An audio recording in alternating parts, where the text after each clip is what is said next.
Okay, great. So for today's session, we are going to talk about cloud computing. Okay. In our last session, I believe we talked about Wi-Fi hacking. Okay. I have shared the session recording as well. So That in today's session, I've seen the recording for last to last session. That was for Wi-Fi hacking. In last yeah. session also we covered further No, for in Wi-Fi last hacking. session, nobody arrived. So Okay. yeah, well, I shared the link probably on Friday, I believe. No, on yesterday, right? Yesterday was Monday. No, on Friday I shared the link, but nobody joined. Oh, So this is the next session after the Wi-Fi hacking. okay. Okay, so let's talk about cloud computing. Okay, the first thing that arises here is the first question that arises here is, what do you understand by cloud computing?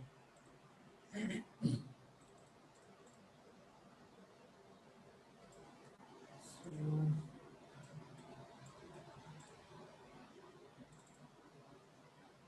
okay, here it is. So cloud computing is nothing but you can say it's a fancy term. It's a new technology, something new that is happening. So it was there with us for so long, you know, but now a lot of things have been improvised to the traditional technology. So what cloud computing essentially is, like, we are just trying to, Means yeah, yes, data over internet. yeah, we are just trying to put everything. We just want to utilize everything remotely. Okay, what we want to do is we want to do our traditional computing functionality without using any physical hardware that is located locally with us. We want to use some kind of a remote server, remote application, remote software, remote platform, something like that. Okay. That is essentially going to be considered as cloud computing. Okay. Now it's, you can say it's kind of a new paradigm. Okay. Through which we can use our traditional services via the internet. When I say traditional services, I'm trying to refer to the networks, network services. You can say, okay, storage services. You can say computing services, similar stuff like that. Okay. So it is nothing but, you can say, it's a server that is being hosted remotely at some other place. Okay, that you are going to access via the internet. So if I just need to give you an example, you must have been using cloud computing for so long, you know. Can you give me an example for cloud Google computing? Drive. Yeah, Google Drive is an example, right? Not only Google Drive, the whole Google ecosystem is an example Okay. of this. Okay, like Google Drive is an example, Google Sheets is an example, Google Keep is an example. Okay, and a lot of stuff. So what happens here is, like, there's another thing known as Google Photos as well, right? Where your photos are automatically backed up to the cloud, right? Yes. So these are certain utilities uh, that are pre-installed in any new Android phone that you are going to buy. Okay. Okay. Now, further talking about the cloud, you would have observed, like, once you have backed up your data to the cloud, you can delete the data from your local storage. Okay, you can delete the photos from your mobile phone once you have uploaded them, or you have backed up them on the cloud.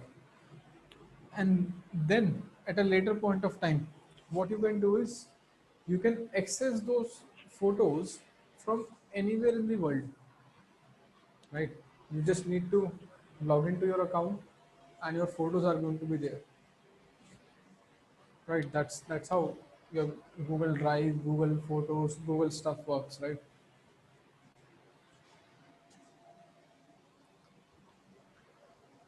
So then we have certain characteristics here. Okay. Uh, so can you tell me something peculiar about cloud, cloud computing, something interesting about cloud computing? Hmm. Give it a try. Just think about it. No. No. Hello. Yes, I'm thinking. Okay. You carry on. I'm not getting any point right now. Okay. So certain example for this is going to be like you can say elasticity. Elasticity is a characteristic of cloud.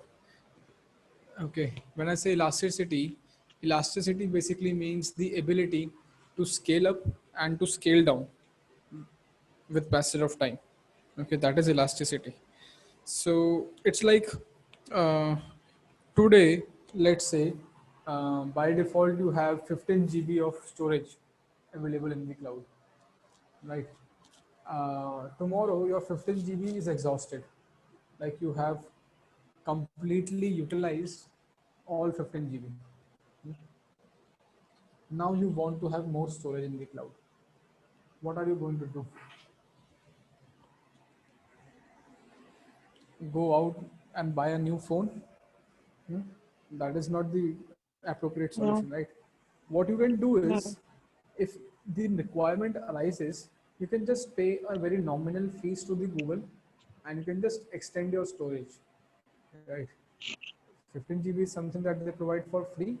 You can extend it up to 15 to 20, 25, 30, 50, 100, whatever suits your need. Okay. Traditionally, if I talk about storage capacity, the traditional storage capacity. So at that time, you would have observed that if like your storage space is running low, you need to go out to the market. You need to buy some kind of a new hard drive to start saving, uh, so that you are allowed to have uh, ability to store more data, right? But now that is not the scenario. Okay, no need to get additional hardware, as you can just do some few clicks, click, click, tap, tap, and you are done. Ready with more storage, more capacity, boom. So that is your elasticity. Like if your business requirement increases with passage of time, you can very easily scale up your cloud resources. And if tomorrow, let's say, your business requirement decreases, so you can very easily scale down as well. Okay, you can just cancel your subscription, or you can just opt for some lower valued subscription. Okay, so that is your elasticity. Now there is something known as on-demand service. So I can say on-demand service. I can draw some parallels between on-demand service and availability. Okay, so it's like whenever you want it, you have it. Okay, that is your on-demand service. Wherever is the demand, whenever is the demand, you will have the resource. The only thing that you need to have is internet. That's all. If you have the internet Mm. access, you have your resource at your disposal. That is the on-demand service, I can say, or that is the availability aspect. Your voice is Availability. getting distorted. My voice Your is voice is getting distorted somewhat. okay. Maybe there is some There's network some issue. distortion. Like you when you're saying a word, it is stretching a lot. A lot. Okay, just let me check my internet here.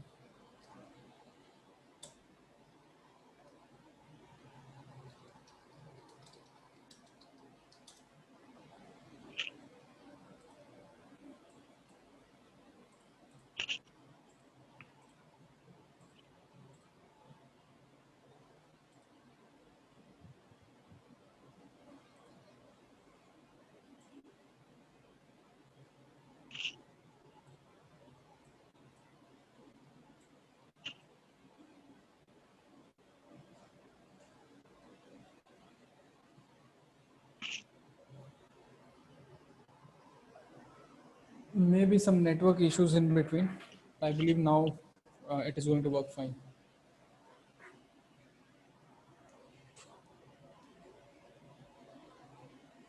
Okay.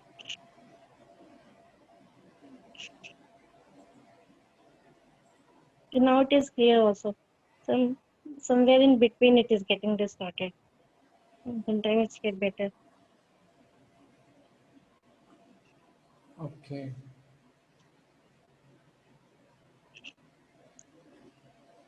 So okay, I will let you know if there will be long Yeah. discussion, like I will Yeah. not be able to understand.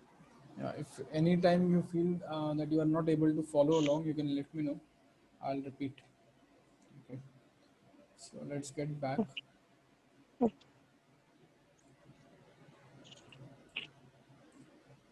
Yeah. So I was telling you about the availability aspect. Okay. So when I say availability, it's like you can access your devices or access your resources from anywhere in the world. That is your availability aspect. Okay. Okay. So then comes your pay for what you use characteristic, and that is basically uh, what does it means? It means that you Scalability. no, that is basically you just need to pay for the amount of time that you are going to use something. Okay. Okay. So it's like if you have a machine running, let's say you have some cloud utility running. Okay. So what you are going to do is you are only going to pay for the amount of hours for which the machine is running. Okay, it's like you the server is running for 12 hours. You only need to pay for 12 hours per day. You do not need to pay for 24 hours. You don't need to pay for a whole day or whole month or whole year. That is not the case. Okay, that is what pay for what you use means.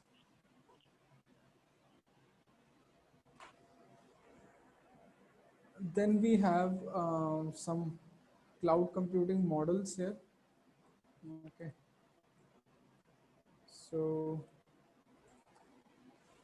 we have got in total of three uh, cloud computing models, and these three models are SaaS, PaaS, and IaaS. Okay, so SaaS basically stands for software as a service. On the other hand, PaaS basically stands for platform as a service. Okay, and Okay. IaaS, yeah, you are saying something. No, no. Okay, and IaaS basically stands for infrastructure as a service. So have you heard about these terms Yes. previously? So can you Yes. help me elaborate on these terms, like what is SaaS or what is PaaS, anything like that, or what is the kind of target population for them? Who are they designed for, basically? I guess I cannot help. Okay, so I let me just help you out. I forgot everything. Not an issue. Okay, I'm here to help you out Okay. with that regard. So SaaS basically is designed for casual users. Okay, for casual users, you can say for layman users. Okay, that's what SaaS is basically designed for. And this was your target population. And if I need to give you an example, the example for this is going to be like your Google ecosystem. That is an example for SaaS. Other than that, your Microsoft Office 365, that is also an example for SaaS. Your CRM, your customer relationship management services, they are also the example for this SaaS. So basically, what happens in case of SaaS is that the vendor is going to provide you with a service which is going to be accessible through the internet using the via the browser. Okay, just need to have a browser, that's all. Vendor is responsible for all the management of the service. Everything, the underlying functionality of the service is managed by the vendor. The service is maintained by the vendor. Okay, all the underlying capacities are the headache of the vendor. Okay, the user does not care about anything in case of SaaS. So it's like if I just take an example of uh, Google, Google Photos. So you would have been using Google Photos for so long, but did you ever try to maintain the cloud services there? Did you install any operating system? Never. Uh, right. So that's the thing with SaaS. Okay, you are just provided with an application which you can access through browser, or there can be an executable file also that is provided. In some cases it is provided, in some cases it is not. Okay, if there is going to be any executable file that you need to download or any software that you need to download, it is always going to be very less resource intensive and very low in size. That is basically SaaS. So okay, I have given you the example, the target audience, I explained the Okay. SaaS, right? So okay, then comes your PaaS, that is platform as a service. So what happens in case of platform as a service is, first of all, this is the service which is provided, which is targeted to be provided to developers, okay, software developers. So that's one thing. Now, when I say software developers, what are the requirements for software developers? Like if there's a developer, what are going to be his requirements? Like what all things do he need as a developer? An environment for development. Application, web server, Hmm. database. Right. So Mm. basically, the developer is going to require some kind of an environment where the development can very easily develop the application. That's one thing. And another thing is that where the developer can deploy the application. That's another thing. Okay. Some kind of a language support, some kind of database support, right? Some kind of a server, something like that. So in platform as a service, that kind of platform appropriate for development, for the developers, platform appropriate for deployment of the application, that is provided in case of PaaS, that is platform as a service. We can take Git as an example for this. Yeah, Git, yes, you can take Git as an example, although I have not used Git. Let me see. What I have used is Heroku.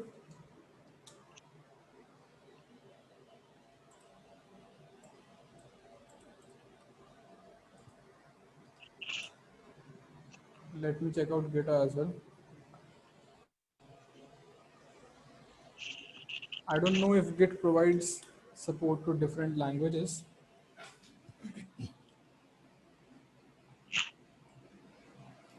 Git is something that provides you the version control.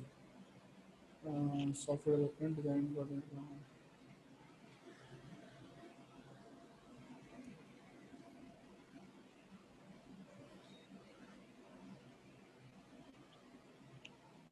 GitLab, SourceTree, Dependency. Yeah, we can consider Git as well here. Okay. Okay. I do not know if Git provides you with the ability to deploy your application as well. Okay, but I'm pretty much sure that Heroku provides you with the capabilities to deploy an application along with the development. Like you can develop an application and then you can deploy the application. You can manage the application, everything under one roof. Let me just show you. officially supported languages, developers, CTO teams, okay. Deploy, manage, and scale apps.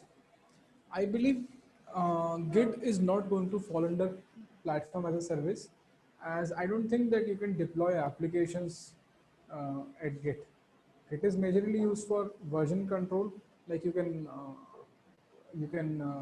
manage the source code, you can read the source code, you can modify it, but I don't think if they provide you with the ability to deploy the application as well.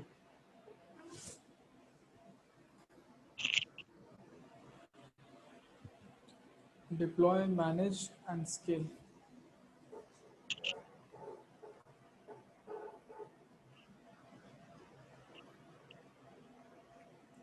Build for developers by developers. Okay, a lot of support which is provided for the developers. Okay, like what all database support or language support, whatever is being provided, that is mentioned here. Okay. Okay,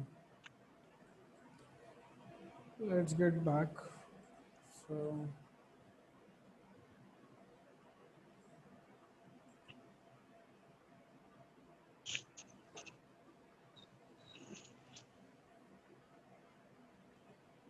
then comes your IaaS. Okay, that is Infrastructure. infrastructure as a service. Okay, so as the name itself suggests, infrastructure as a service is going to provide some kind of an infrastructure. Okay, now in corporates, if I talk about in corporates, who all are responsible for managing the infrastructure? System admins, right? System administrators are responsible for managing the internal infrastructure of an corporate, like what all servers do we have, how to configure them, how to deploy them, switches, routers, web servers, database servers, AD, firewalls. Okay, they are managed and configured by system admins, right? So, so in infrastructure as a service, basically IaaS is a service which is targeted towards the system admins. Okay, created for the system admins, administrators. In here, you are provided with the ability to just select what kind of operating system do you want to be running in this cloud. Okay, what kind of server you want to deploy in the cloud. You can deploy the server in the cloud, you can manage the server, you can manage the application that is running on the server that you want to run on the server. You can manage the firewalls, you can manage the operating system, everything via the internet. Okay, so let me show you an example for this. You must have heard about AWS. Yes. That is Amazon Web Services. Okay, so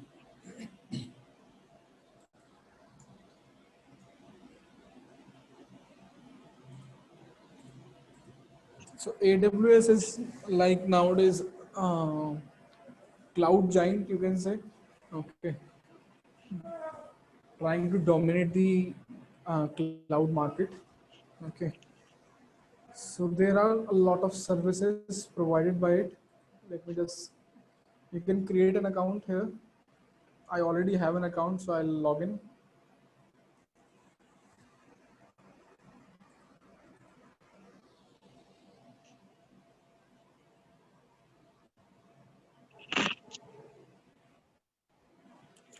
So now I'm going to log in here.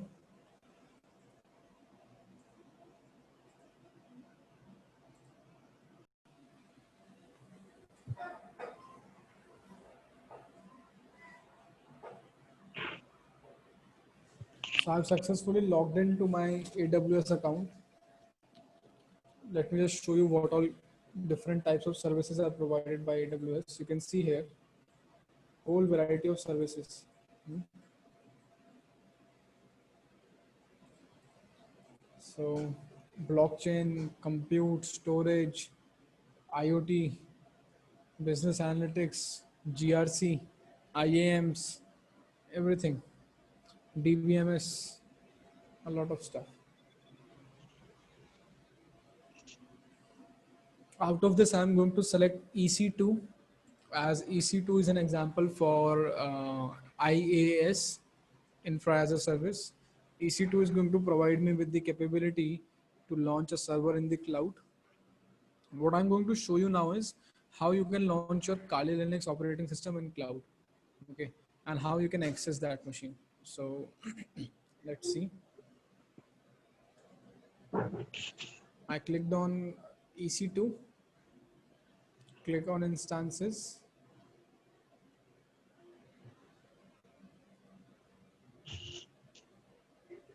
Clicked on instances. I already have some machines over here. Okay, you are not going to see any machines here. Once Yes. you are going to log in, it is going to be empty here, nothing there. Okay, now I need to click on launch instance. So let's see.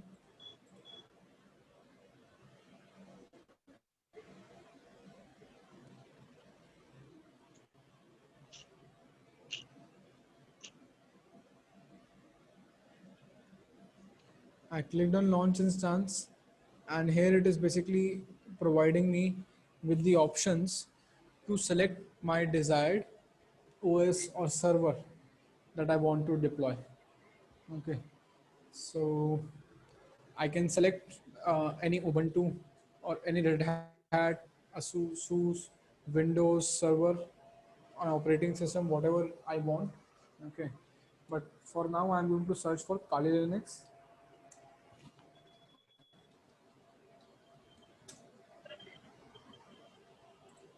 You need to go to the AWS marketplace.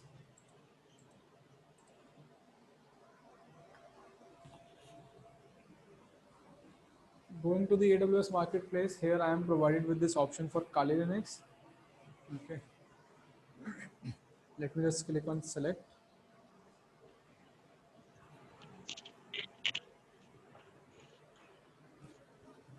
So here you can see that I am provided with the pricing. Hmm.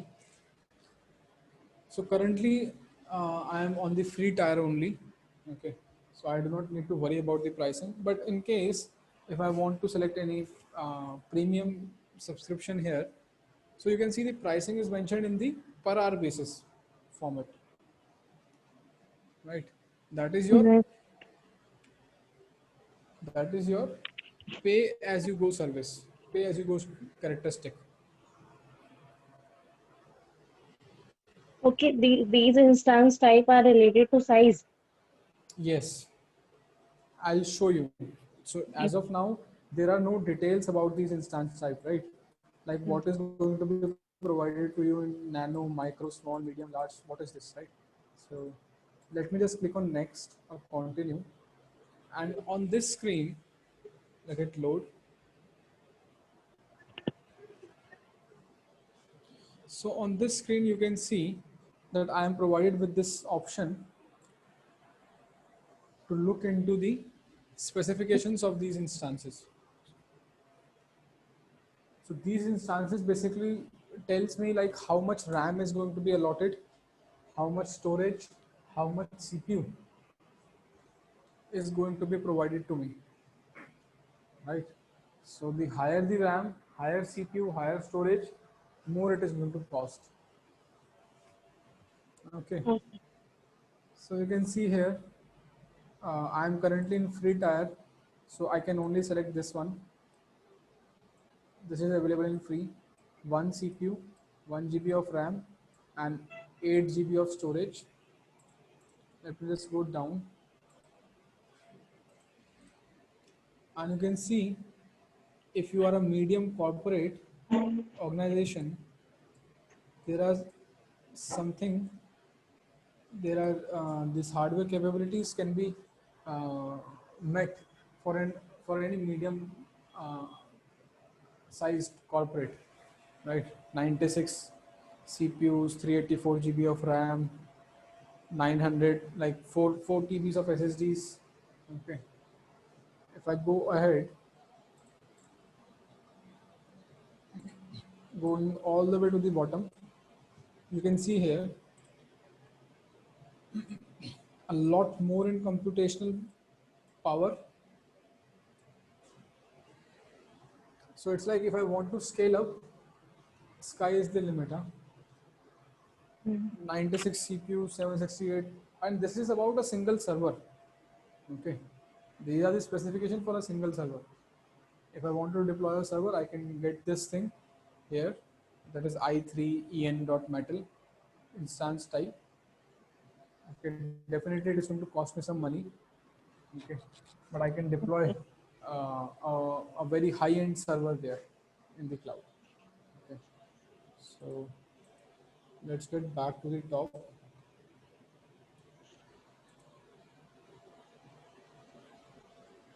Selected this and click on review and launch. Clicked on review and launch, and you can see that my fees is 0, and just simply click on launch now.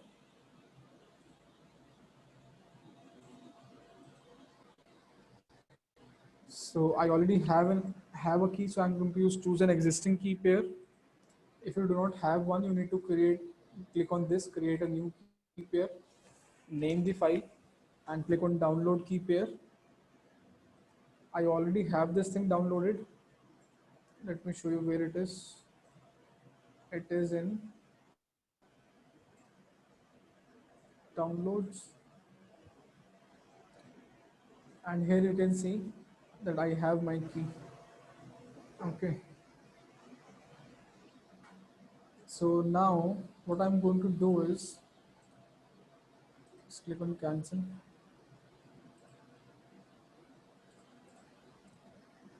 I'll just start my instance, and then I'll show you how you can connect to your instance in AWS.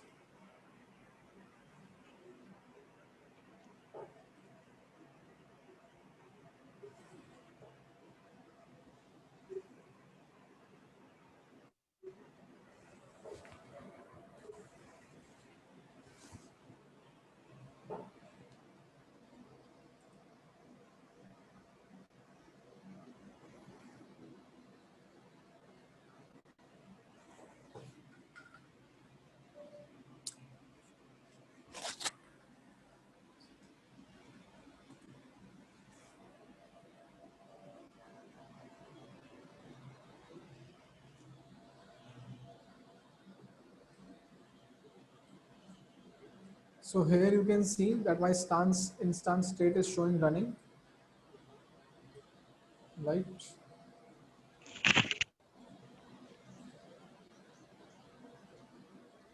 So what I need to do now is I just need to get my public IP address here.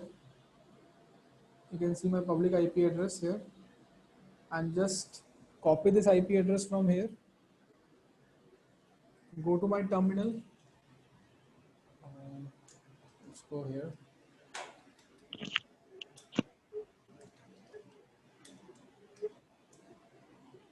And do a SSH here. SSH -i, your key name, followed by your username, followed by your target IP address, and press enter.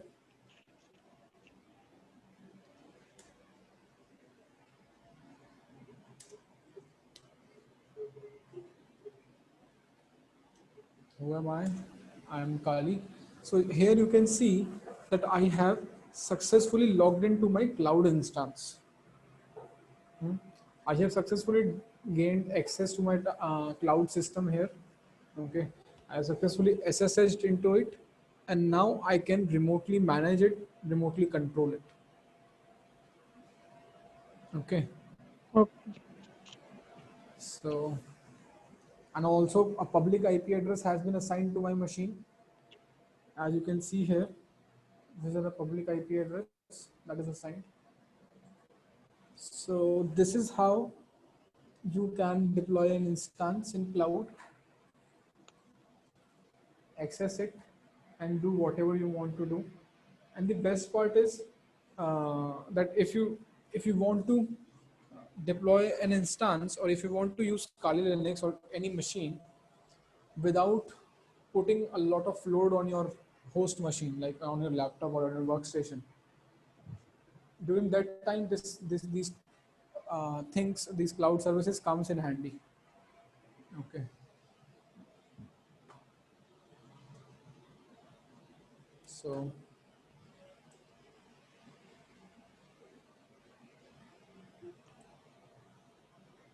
okay, let me just do exit here. Connection to this closed. Okay, let me just shut it down.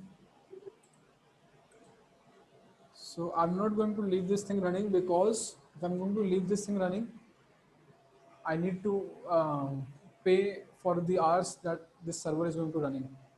This server is going to be kept in a running state here. Okay, so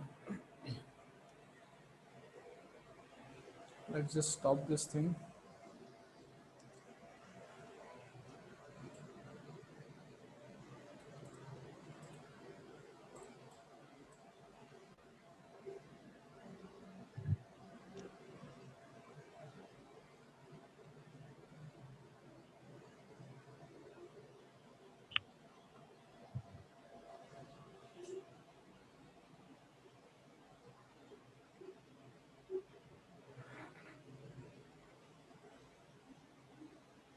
Okay,